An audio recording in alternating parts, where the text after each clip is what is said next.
Welcome, Håkan. Thank you so much for agreeing to have a chat with us. Thank you. In charge of how do you pronounce your company? I've always wondered. Pronounce it Wärtsilä. Wärtsilä. Yeah, and when people have problems remembering it, we normally say we are the Häagen-Dazs of the power industry. I don't know how big Häagen-Dazs, the ice cream, is in Australia, but it's certainly big in other parts of the world. And, they have the umlaut, we have the umlaut, dots over the A, so to say. So it's Wärtsilä. Right, there you go. And you guys make some of the biggest engines in the world. That's how I know of you. Do you still make the biggest engines in the world? No, actually, the ones that you are referring to were two-stroke. There are two types of engines, two-stroke engines, four-stroke engines. The biggest ones in the world, those are the two-strokes. And we actually sold that business a number of years ago, but we still service them. So we still have strong feelings about them. Gotcha. Yeah, I just remember all the stories of people walking into cylinders while the pistons were going up and down to maintain them. And well, I guess that sort of messes up my my next question, which was going to be, when are you going to make a motorcycle with one of those engines? Well, you will have to. It's going to be tough. But even if we we don't have the world's biggest, but the ones we still have, they have a cylinder diameter about half a meter, so you can easily slide down those as well if you would like to. Equally difficult though to put on a motorcycle. Yes. So, I guess yeah. So your main businesses at the moment are in marine and energy, the energy sectors. Marine in particular, for some reason, has been really interesting to me over the last sort of 5-10 years. It's probably got a bad reputation in terms of emissions, I guess because, all the low-grade diesel fuel and the smokestacks and all of that sort of stuff. But maybe you can speak a little to just how efficient shipping is as a way to get things from A to B. So Wartsila today, we are serving two industries, marine and energy.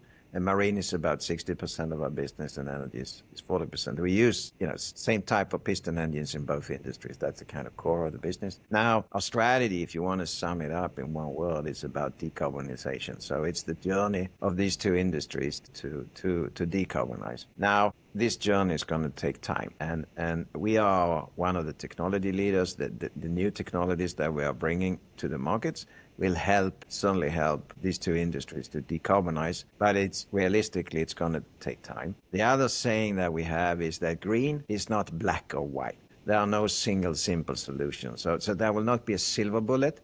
There will be different type of fuels. There will be abatement solutions. There will be hybrid systems, etc., etc. So it's a journey, and it has started, and it's accelerating now. To your point, when we talk about the marine industry, normally we say that it accounts for 2 to 3% of the global carbon emission.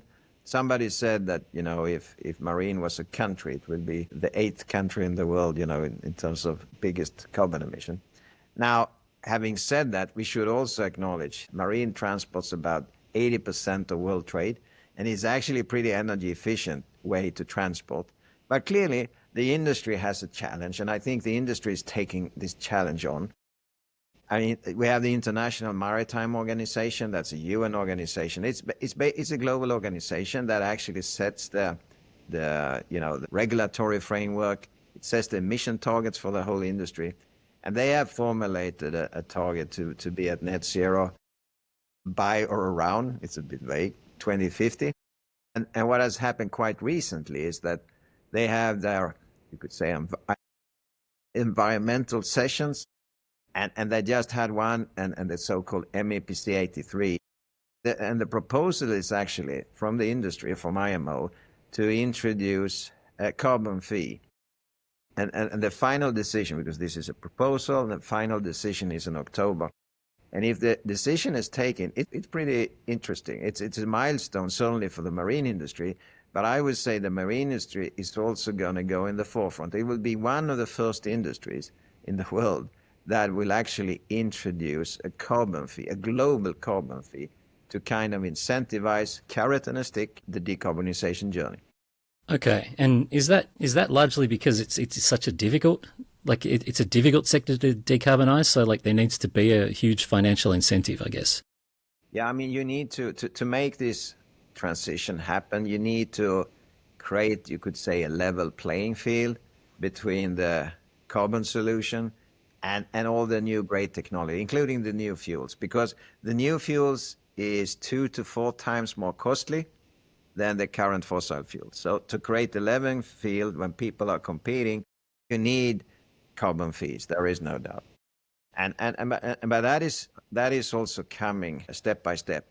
And if you look at the technologies that we will need to decarbonize marine, one of the challenges is big vessels. They are far out at sea, so you cannot refuel. So you need to bring all the energy with you.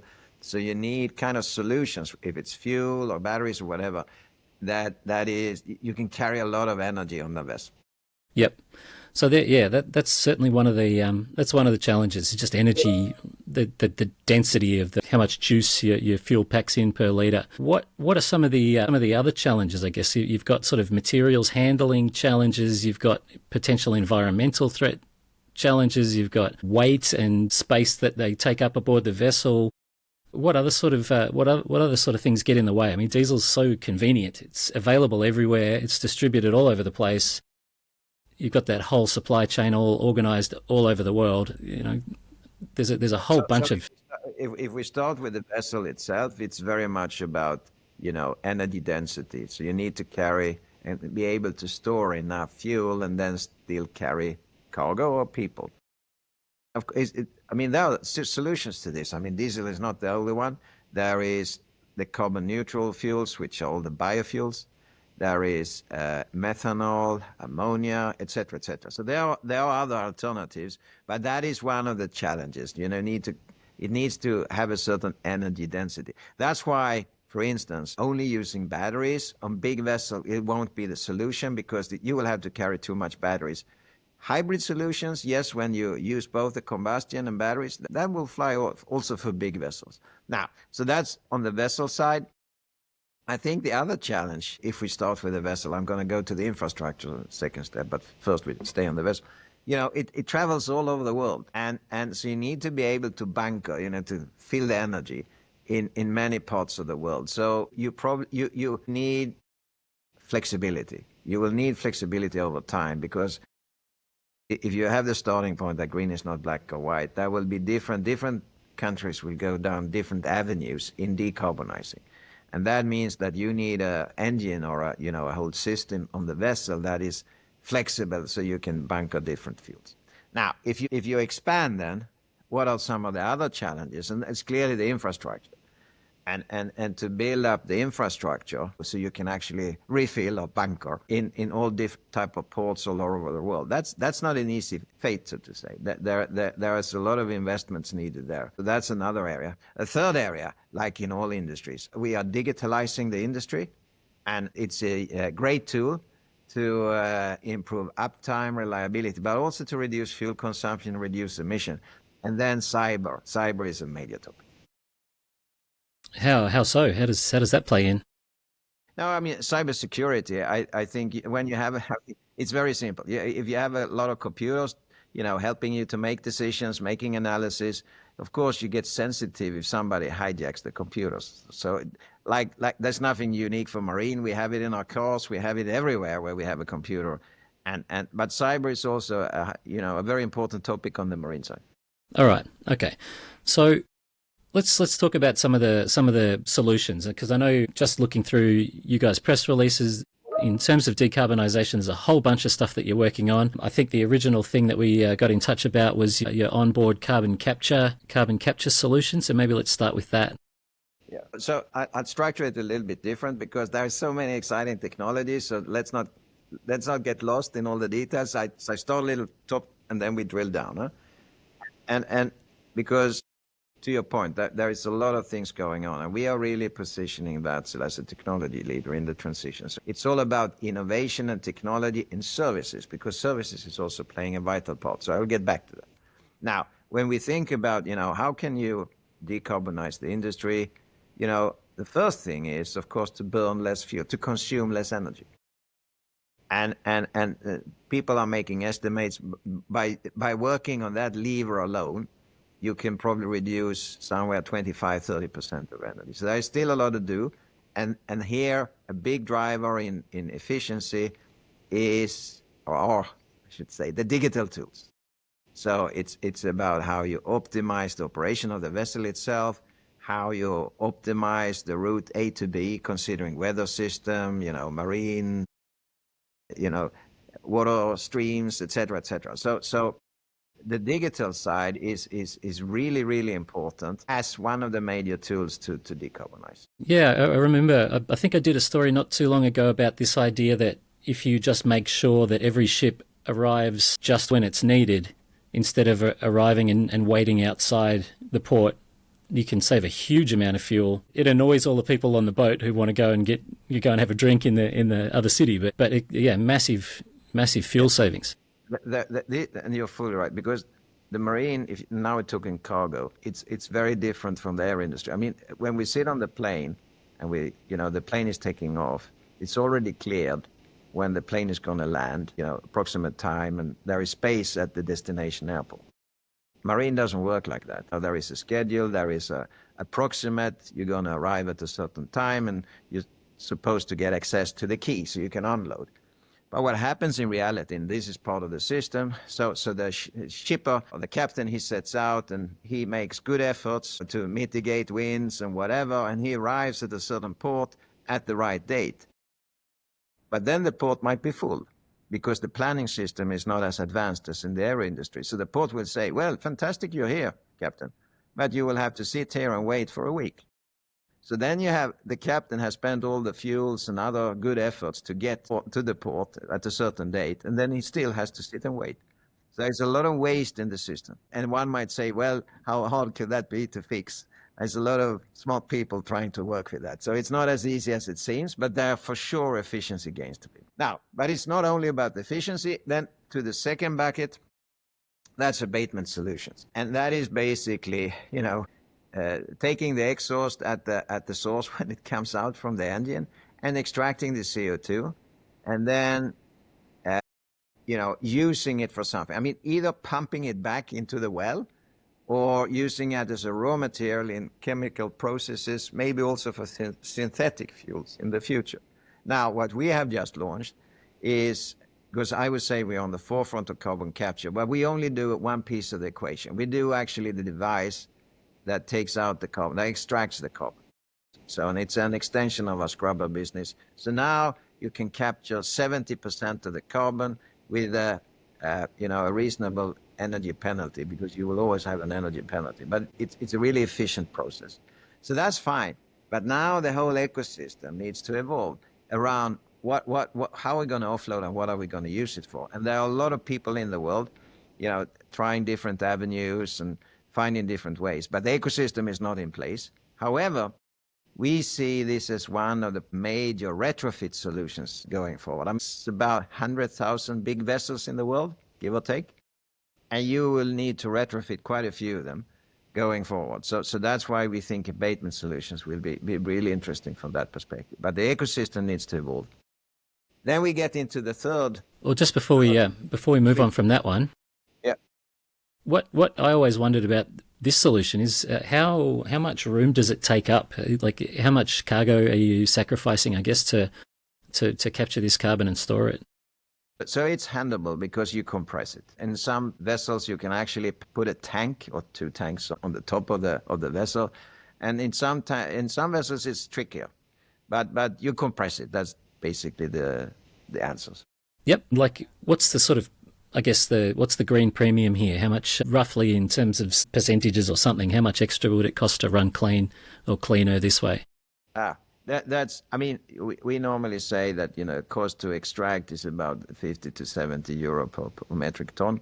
Now, how this fits into equation of, when is this becoming financially viable, etc., this is much more complicated to answer because there are so many assumptions. I mean, the big assumption is what is the value or fee of the offload, so to say.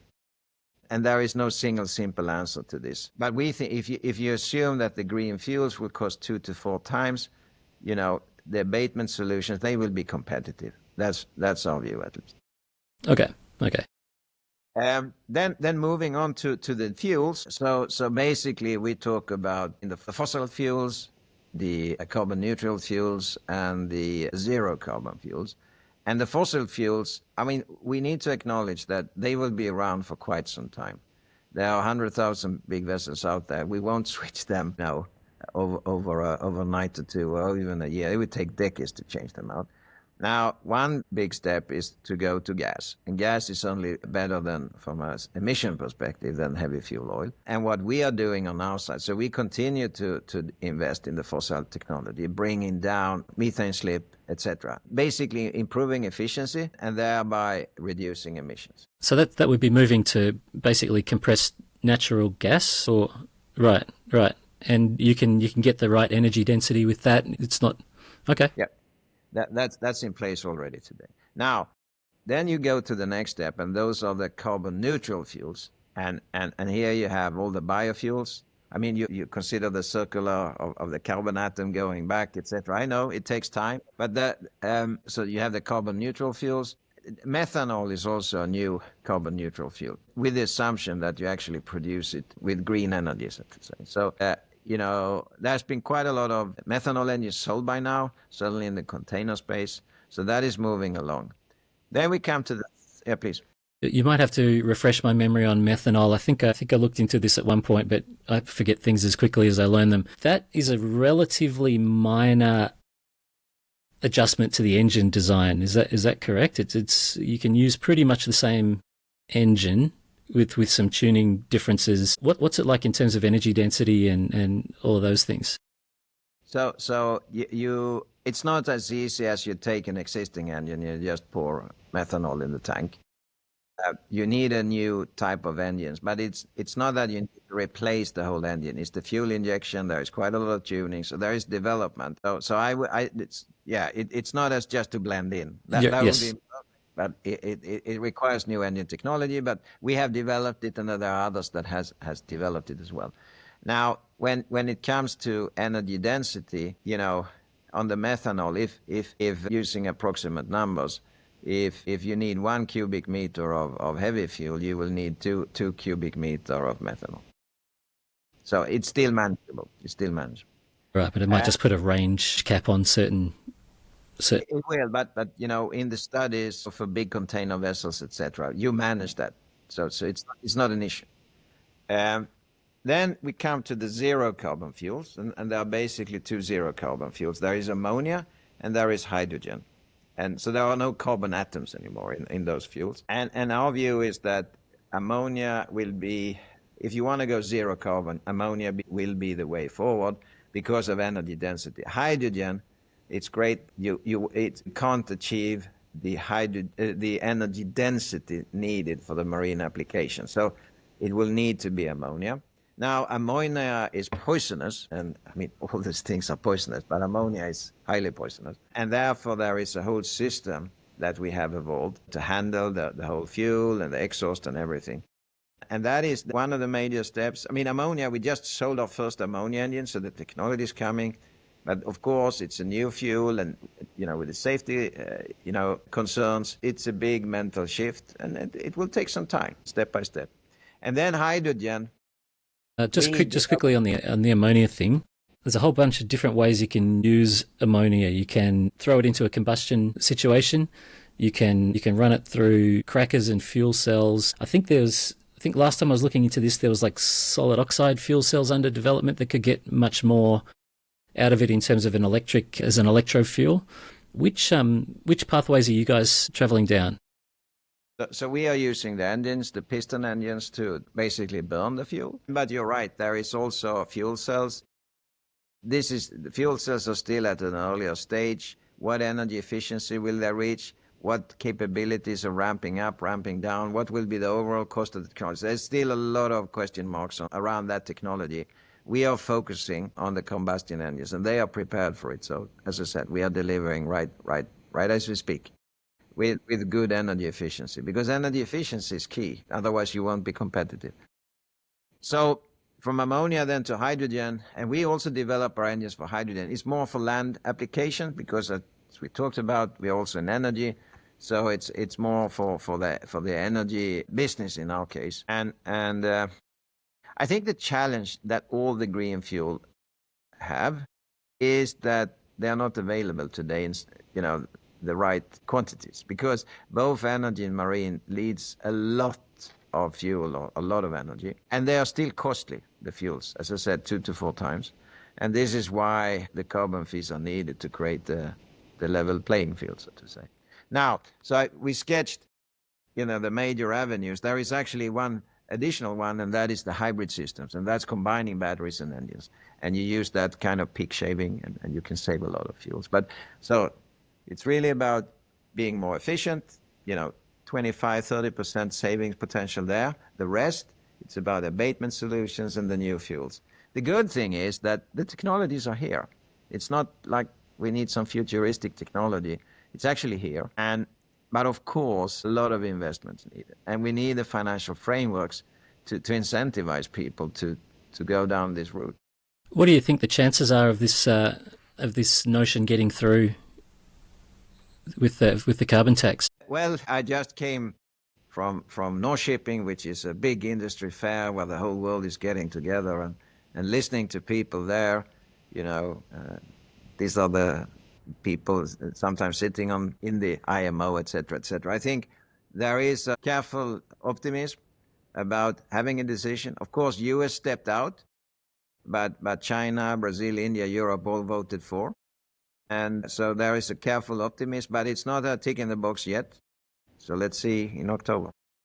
It's really interesting, isn't it, that the politics have shifted so much on this stuff. It really felt like zero carbon 2050 was squarely in our sights for a while there, and now mainly because of, I guess, the United States, it's difficult to guess. But if this is an industry, this is the industry, the global industry itself, willingly putting forward this kind of framework, where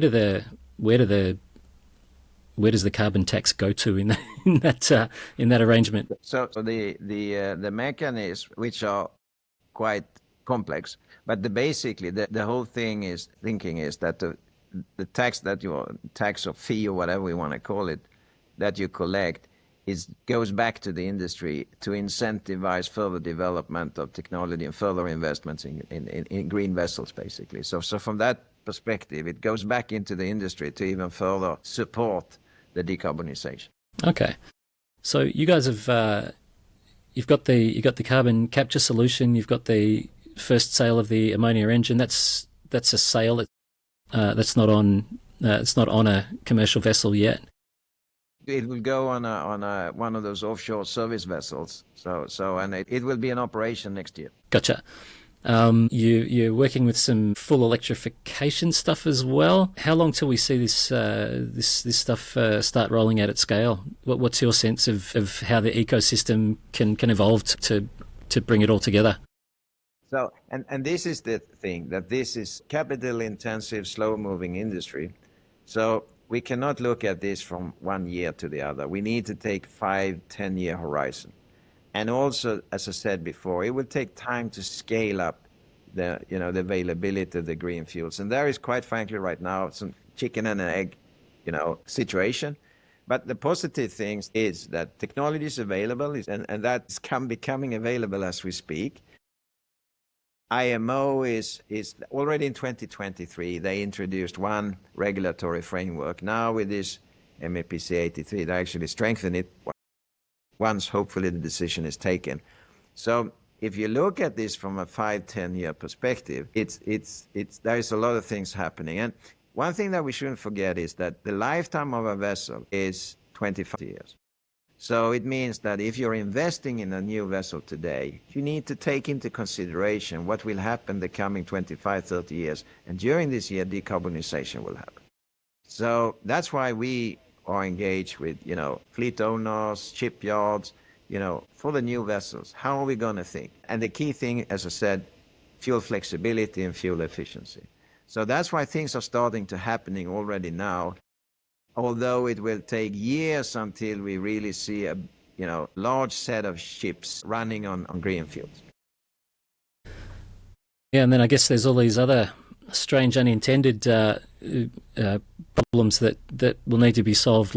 I think the sulfur reduction in some of the shipping lanes has messed with the Gulf Stream current or something like that because it was the sulfur emissions were keeping surface temperatures constant or something like that. There's all sorts of perhaps unintended. The story there, as I understand it, at least, I mean, today there is a regulation that require everybody to capture the sulfur, not to release it into the air. So we provide some of the equipment that is doing there. And then there's been measured some effect that the sulfur that was released actually reflected some of the sun rays, and therefore you could say, kept away some of the sun. So you're actually blocking the global heating. However, to reduce the sulfur, it's the right way. It's imperative, yeah. But it proves yet another point, which we said: green is not black or white. Sometimes we want a silver bullet, easy solution, and the challenge is there are no easy solutions. Yep.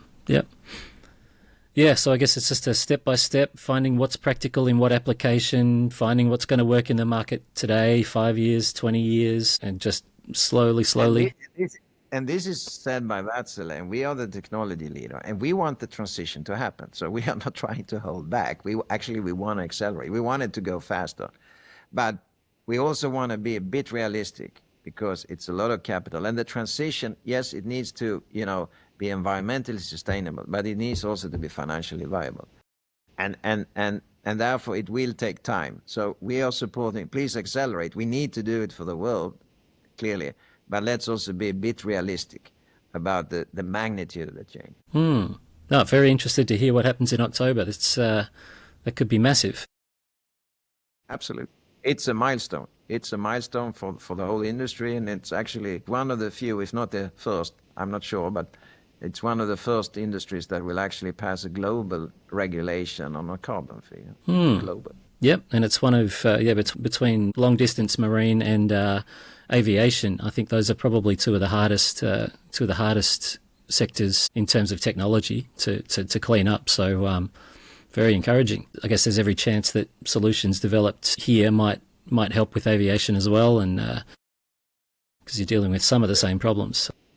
Yeah, and also I would say there are cross synergies between marine and energy. Like give an example. So if you look at you could say the most advanced countries in the ammonia thinking is Norway, because they are used to produce a lot of fertilizers. Japan, because they have made commitments to decarbonize their energy sector, and they have seen in the energy sector, they want to use ammonia, probably produced in Australia. So and it's Singapore, which is the biggest bunkering hub in the world. So this kind of cross fertilization, whatever we want to call it, between industries, that is also something we need to consider. Okay. What other kind of signals should we in the outside the industry be looking for to point the way to which technologies are rising, which are getting which are falling out of favour? How can we look at this stuff? Now, and as I said, it's not easy to follow. It's complex. Don't look for the easy solution. I would always be a little bit careful, with companies or people that say that we have the solution that will solve all the problems, because it's complex, and we're going to use a lot of different type of solutions to reach our goals. So be careful with I guess with the prophets that say that they have the solution. We need to work together, and this is not easy. The positive thing, as I said, a lot of the technologies that we need are actually here. Yep. Oh, look, it seems like every other day we see a new propeller design or something like that's promising. There's lots of people working on this stuff, and if you can make a 1% difference in an industry like this, it's.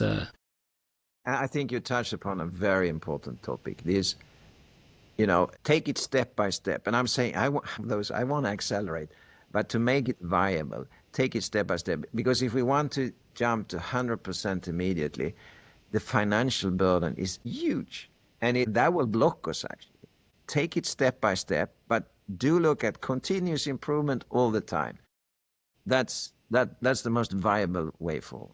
Yeah, awesome. Well, is there anything else you want to catch up on while we've got you? No, I think we caught most of the important things, and we can talk about AI and etc.